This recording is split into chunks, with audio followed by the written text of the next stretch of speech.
and Stevie Wonder had just finished writing that song, Happy Birthday, Dr. King, and Ronald Reagan signed an act making it a holiday, you know, and so we've been doing this every year since then, and it's getting bigger and better. I want to welcome everybody and thank you all for coming, especially our special guest, the Grand Marshal this year, Attorney Benjamin Crump,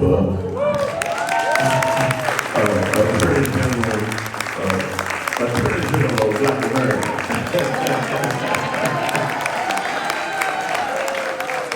When that ain't enough, I found out calling a lounge friend sitting next to me at the table, and that's everybody conquered over Maxine Water, the only man.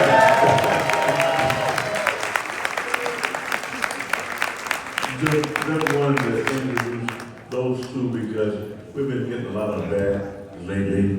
About 300,000 federal employees laid off, and Head Start being eliminated, and diversity, inclusion being eliminated, and AID, and borders closing, and deportations, and the end of, there's only two genders, and there can't be any other alternative.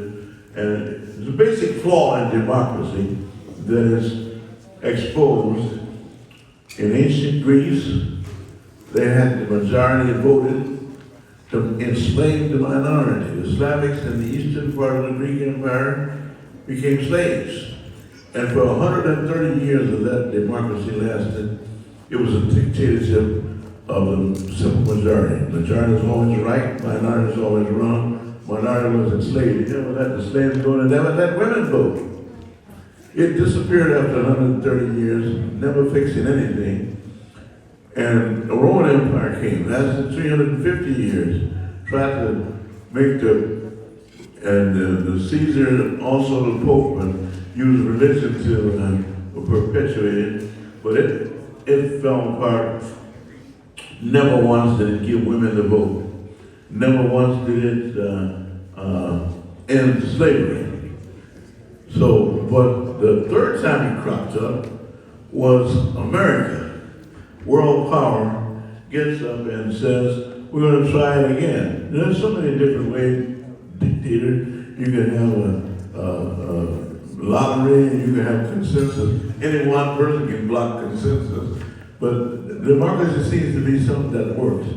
And so simple majority, winner take all, came back this time. And strangely enough, it was accompanied by slavery.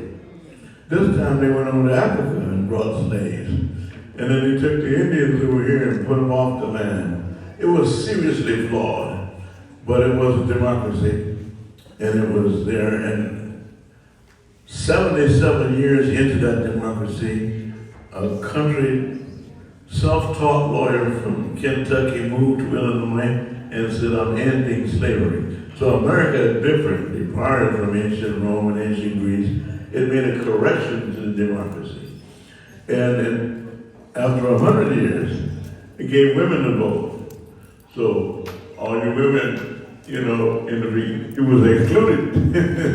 And now, I'm fearful, and I've got some people here today that's going to do it better than me, that we might be losing that, you know, because we have diversity was created to correct the flaw in simple majority. Majority always right, minority always wrong.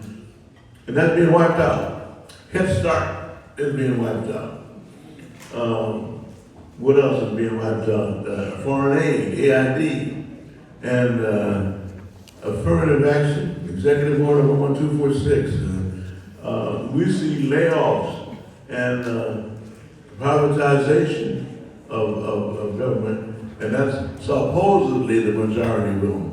So America has done it before, has been an exception to the backward ruling of democracy. But you know what? I feel so strong about this, and I feel like I'm kind of representing, along with our distinguished Grant Marshall and our distinguished guest speaker, Congressman Watt, I'm trying to represent what Dr. King would be doing and saying if he were here to save this democracy. So let us open the meeting like we supposed to with Reverend Alvin Kunstler from Trinity Baptist.